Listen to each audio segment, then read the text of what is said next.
The Kalogi home at 635 Wall Street in Long Branch, New Jersey, was a bustling, multi-generational household, a place that should have been filled with the typical sounds and squabbles of family life. On December 31, 2017, the house was particularly full, preparing for the annual celebration of the New Year. At the head of the family were the parents, 44-year-old Stephen Kalogi Sr. and his 42-year-old wife, Linda. They were the anchors of the home, described by those who knew them as deeply dedicated, loving parents who worked hard to provide for their children. Their 18-year-old daughter, Brittany, was a source of pride. She was bright and beautiful and home for the holidays after successfully completing her first semester at Stockton University. Her brother, 20-year-old Stephen Kalogi Jr., was also in the house that night, along with his girlfriend, 18-year-old Rafaela Bonetempo, who was welcomed as part of the family festivities. Adding to the generational tapestry were the elder figures, the children's grandfather, Adrian Kalogi, and his longtime companion, 70-year-old Mary Schultz. At the center of this family dynamic was 16-year-old Scott Kalogi. Scott was described as a teenager with special needs. He was fully functional and understood the world around him, but he required a significant amount of care and attention, primarily from his mother, Linda. He didn't attend the same schools as his siblings, a fact that subtly set him apart. The family was complete that night, with the exception of one of Scott's brothers, who was not home. The atmosphere, by all accounts, was light and happy. There was laughter, the anticipation of the midnight countdown, and the simple, comforting noise of a family gathered together. There were no arguments, no visible tensions that anyone could recall. It was, by every outward appearance, a perfectly normal New Year's Eve celebration. But beneath that surface of normalcy, in the mind of the youngest son, a storm was gathering. A plan was forming, and the clock was ticking down towards an unthinkable rupture. While the rest of the household laughed and talked, caught up in the festive spirit, Scott Kalogi began to act. His movements were not those of a frantic or impulsive teenager, but of someone executing a plan with chilling precision. He picked up an AK-47 assault rifle that was legally registered to his older brother, Stephen Jr. He located the rifle and then methodically loaded it with bullets, each click of the magazine a silent step toward the coming catastrophe. In a haunting revelation of his initial intentions, Scott would later confess to detectives that he first carried the loaded weapon outside. His plan, he stated calmly, was to shoot random people on the street, to turn the public celebration into a scene of terror. But something made him change his mind. He turned around and walked back into the house at approximately 11:45 p.m., bringing the violence he had planned for strangers into the heart of his own home. He ascended to his bedroom and began to prepare himself, almost as if donning a uniform for a grim mission. He put on a leather jacket and a pair of sunglasses, a bizarre costume for a nighttime massacre, and he furthermore carefully inserted earplugs into his ears. This was a practical step, a means of protecting his hearing from the deafening roar of the gunshots he knew were coming. Scott stood in the darkness of his room, the loaded AK-47 in his hands, waiting. He knew his mother's habits. He knew she would come looking for him to gather everyone for the midnight countdown. He later told police his specific reason for hiding in the dark. "I just didn't want her to look at me. I think that would have snapped me out of it." This single statement is profoundly revealing. It shows he was aware of the emotional connection that could break his resolve. When Linda Kalogi opened the door to her son's dark room, she was met not with her child, but with muzzle flashes. Scott opened fire, shooting his mother 5 to 7 times in the torso and chest. The roar of the gunshots, muffled by his earplugs, shattered the festive atmosphere instantly. The sound prompted his father, Stephen Kalogi Sr., to rush upstairs toward the noise, his instinct to protect his family, hurrying him directly into the line of fire. As he reached the top of the stairs, Scott shot him in the back. What followed was a calm and methodical descent. Scott moved into the kitchen, where the rest of the family was likely frozen in confusion and terror. There he saw his sister, 18-year-old Brittany, sitting at the kitchen table. He raised the rifle and shot her 3 times in the chest. He then turned to 70-year-old Mary Schultz, the woman he called grandmother, and shot her 4 times. The violence was swift and precise. Amid the chaos, Stephen Jr.'s girlfriend, Raffaella Bonatempo, demonstrated incredible presence of mind. She hid behind the large refrigerator, a small barrier against the horror, and pulled out her phone to call 911 at 11:43 p.m. Her whispered, frantic call for help was the only thing piercing the sound of gunshots and screams. Scott would later admit he intended to kill more people, but he told detectives that the sight of his grandfather, Adrian Kalogi, falling to his knees and weeping over Mary's lifeless body made him feel confused. This raw human display of grief seemed to pierce through whatever state he was in, halting his rampage.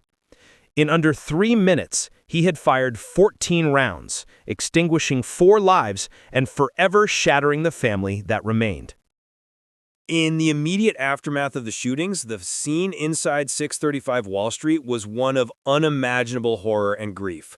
4 bodies lay still, and the survivors, Stephen Jr., his girlfriend Raffaella, and grandfather Adrian, were left in a state of shock and terror. When police officers arrived, their entry into the home was met not with resistance, but with an eerie calm. Scott Kalogi, the 16-year-old perpetrator, was subdued and arrested without incident. He was not hysterical, nor was he angry. He was placid and cooperative. This detachment would define his interactions with law enforcement from the very beginning.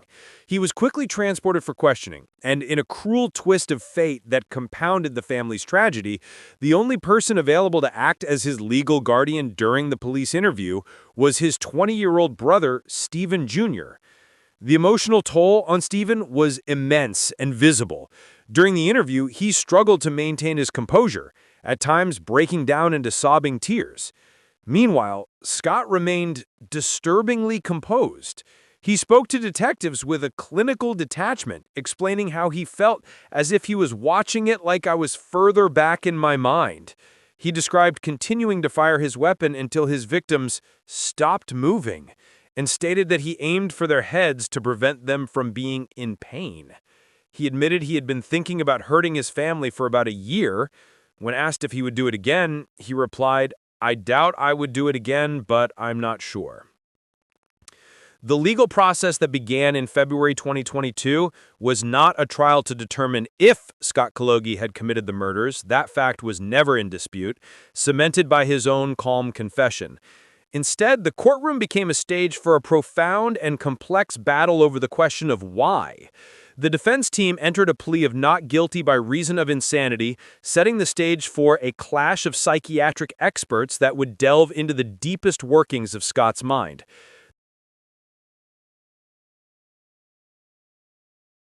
The defense's case rested heavily on the testimony of their hired psychologist, Dr. Maureen Santina.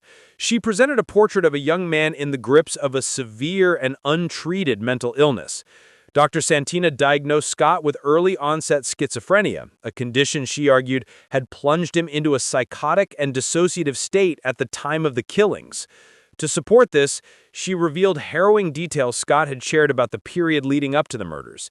He described experiencing intense hallucinations, including one of a woman lying in bed with him whose eyes turned red and who grew long, sharp teeth before seeming to burn up. Most chillingly, Scott told Dr. Santina that on the very morning of December 31st, while he was in the shower, he heard a clear voice say to him, "Welcome to the side of evil."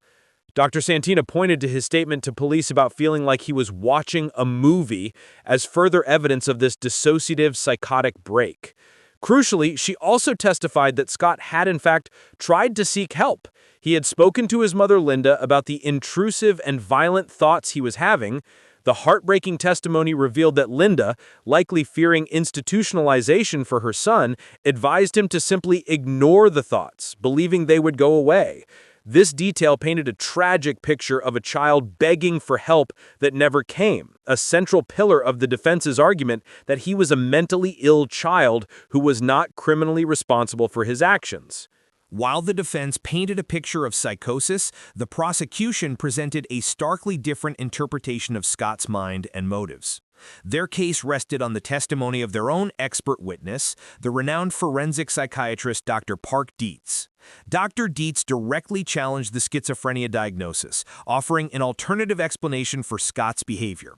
He told the jury that he did not believe Scott was schizophrenic. Instead, Dr. Dietz diagnosed him with an autistic spectrum disorder. This reframed the entire case, suggesting Scott's social difficulties and developmental disparities were not symptoms of a psychotic break, but features of a different neurotype. Dr. Dietz meticulously picked apart the defense's argument. He acknowledged that Scott experienced hallucinations on the night of the murder, but argued that their brief and isolated nature did not meet the criteria for schizophrenia. He pointed out that individuals with schizophrenia typically experience persistent symptoms over a much longer period, whereas Scott's described experiences were concentrated around the crime itself. This, he suggested, weakened the claim of an ongoing psychotic illness. Furthermore, Dr. Dietz highlighted powerful, practical evidence from Scott's time in jail. He noted that the staff who monitored Scott while he was incarcerated did not believe he showed signs that would benefit from antipsychotic medication. Perhaps the most damning piece of evidence Dr. Dietz presented came from Scott's own mouth during his police interrogation. When detectives explicitly asked him if he was feeling paranoid, Scott had clearly answered no. This simple, direct denial was used to undermine the idea that he was in the grip of paralyzing delusions about his family wanting to hurt him. After hearing weeks of conflicting testimony about sanity and intent, the jury began their deliberations on the morning of February 24, 2022. The weight of deciding the fate of a teenager who had killed his own family while grappling with complex definitions of legal insanity rested on them. The courtroom and the surviving family members waited in a state of suspended animation. The deliberations were not lengthy. By about 3 p.m. that same day, the jury had reached a verdict. The courtroom fell silent as the foreperson spoke. Scott Kalogi was found guilty on all 4 counts of murder, plus an additional charge of possessing a weapon for an unlawful purpose. The verdict was clear. The jury had agreed with the prosecution's argument that Scott knew the wrongfulness of his actions on that New Year's Eve, regardless of his mental health struggles. The sentencing that followed ensured that the conviction would have permanent consequences. The judge handed down a sentence of 127 years and 6 months in prison, making Scott eligible for parole only after serving such an immense period of time. Scott Kalogi would never again be a free man. He would never see the light of day outside of a prison cell. With the legal proceedings over, the focus could finally return to honoring the lives that were lost. Stephen Kalogi Jr., now the sole surviving son of the immediate family, took to social media to share a heartbreaking tribute. He wrote about having the greatest parents I could ask for, emphasizing that despite financial struggles, they always provided a hot meal and a roof over his head and made sure Christmas came every year. He spoke of his sister, Brittany, remembering her as so beautiful and smart. His words were filled with the profound regret of those left behind. The gavel had fallen and the sentence was passed, and Scott Kalogi was sent to prison. But the case left behind a tangled web of painful and unresolved questions that no court verdict could ever truly settle. The central, haunting dilemma remains, could this tragedy have been prevented? Testimony revealed that warning signs were not entirely absent. Scott's grandfather, Adrian, later disclosed that he had tried to warn Scott's parents, Stephen and Linda, that the teenager had been openly obsessed with killing the family. Adrian, who believed Scott's brain was damaged from birth, felt these warnings were not heeded sufficiently, and he even indicated that Scott was upset with him for having ratted him out. This paints a picture of a family potentially aware of the dangerous ideation, but perhaps unsure of how to handle it, or tragically underestimating its severity. This juxtaposition is the heart of the tragedy. They were loving parents who were tragically unequipped to handle the severity of his escalating illness. The case forces a difficult confrontation between legal guilt and moral responsibility. The prosecutor, Sean Brennan, called the murders acts of evil, carried out by someone who knew exactly what he was doing. The legal system found its answer in a guilty verdict, but the human story offers no such clarity. It remains a devastating tale of a child who needed more help than his family could provide, a family that was destroyed by the very person they sought to protect, and a reminder of the profound complexities that lie at the intersection of mental illness, criminal justice, and family love. Don't forget to like if you enjoyed this deep dive. If you are not too busy, maybe you can hit the subscribe button. Until next time, bye.